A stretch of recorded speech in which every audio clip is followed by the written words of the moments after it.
বাচ্চা লেখাম ঘটনা হয়েছে আমি আছে না 2014 কেস অ্যাক্সিডেন্ট হয়েছে, কিন্তু ঘটনা হয়েছে বৃষ্টি আছিল, প্রচণ্ড বৃষ্টির ভিতরে আমি মাননীয় এডিশনাল সেশন জাজ বিশালগড় শ্রী দেবাশিস কর একটি মামলা যার নাম্বার ST টাইপ 2 2519 প্রথমে মামলাটা বিশ্রামগঞ্জ থানায় লিপিবদ্ধ হয়েছিল, যার নাম্বার 3615।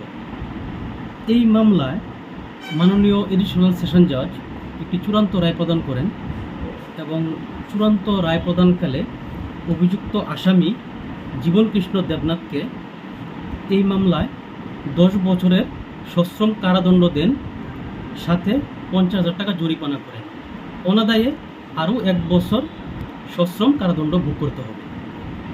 এই মামলায় অভিযোগ ছিল গত 22/6/2015 একজন সমীর বিশ্বাস সন অফ শচীন্দ্র বিশ্বাস অফ ইস্ট প্রতাপগড় আগরতলা, উনি ওনার স্কুটি নিয়ে ওনার শ্বশুরবাড়ি স্থিত মেলাগড়ে থেকে আগরতলা উদ্দেশ্যে রওনা হয়। উনি যখন বিশ্রামগঞ্জ পুষ্কর বাড়িতে পৌঁছান তখন একটি বাস গাড়ি যার নাম্বার TR01A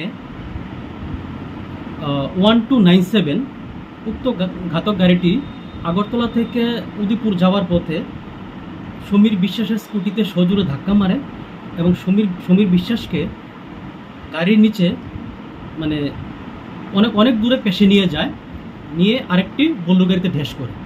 সাথে সাথে সমীর বিশ্বাস মারা যায় এবং ওনার শ্বশুর রবীন্দ্র বিশ্বাস বিশ্রামগঞ্জ থানায় একটি লিখিত অভিযোগ দায়ের করেন। তারপরে উক্ত মামলায় পুলিশ অভিযুক্ত আসামির বিরুদ্ধে ভারতীয় দণ্ডবিধির 304 পার্ট 2 ধারায় চার্জশিট জমা দেন এবং মাননীয় আদালতে বিচার প্রক্রিয়া পরিচালনা হয়। বিচার প্রক্রিয়া পরিচালনাকালে প্রসিকিউশনের পক্ষ থেকে টোটাল 17 জন সাক্ষ্যবাক্য গ্রহণ করা হয়। তারপর মাননীয় আদালত আসামির পক্ষের উকিলবাবু এবং প্রসিকিউশনের পক্ষে আমি সওয়াল করি। মাননীয় আদালত দুই পক্ষকে শুনে আজ তার চূড়ান্ত রায় প্রদান করেন।